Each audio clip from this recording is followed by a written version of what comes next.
this Fendi bag for my trip, and apparently that sent me down a Fendi rabbit hole. So of course I had to get on the Fendi website and check out their bags.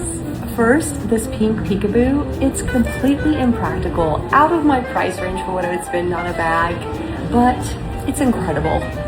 Then there is this crystal baguette. I really want a baguette, and this one feels more like jewelry, and I mean that with the highest compliment. And this purple sequin baguette, I don't know where I'd wear it, but I would enjoy owning it. Then I came across the bag I've been thinking about since Europe, the Fendi way. I planned on buying it, but I bought a few too many bags on that trip, so I left without it. She walked into the Fendi store to look at the brown with the lavender interior.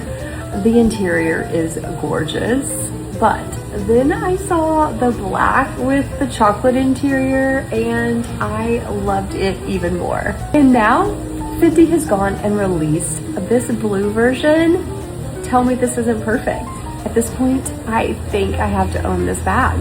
Fendi is quietly making some of the most interesting luxury bags right now, and I don't think enough people are talking about it. So tell me, do I need the blue Fendi way, or am I about to make another questionable bag decision? If I were shopping for luxury bags right now, these are the ones I would buy and the ones I would leave at the store.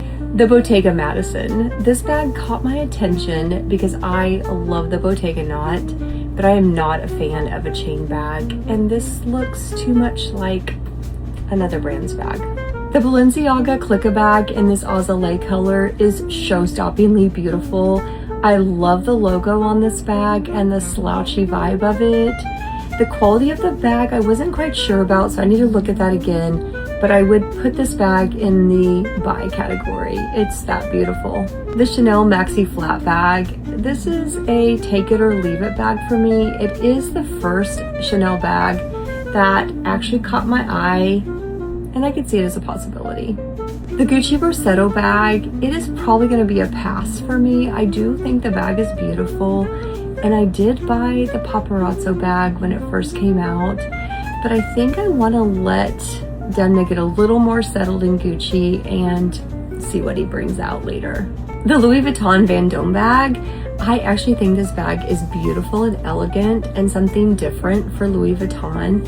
So I would put this in, I would buy category, but the price is a little steep, so that's what's keeping me from already owning it. This is my outfit for the night. I am wearing my favorite Aritzia tees in this beautiful baby blue color. I've got on Acne Studios denim, my little Miu slides, and look at this cute bag I got at Zara last year. Love this bag. And that is the outfit.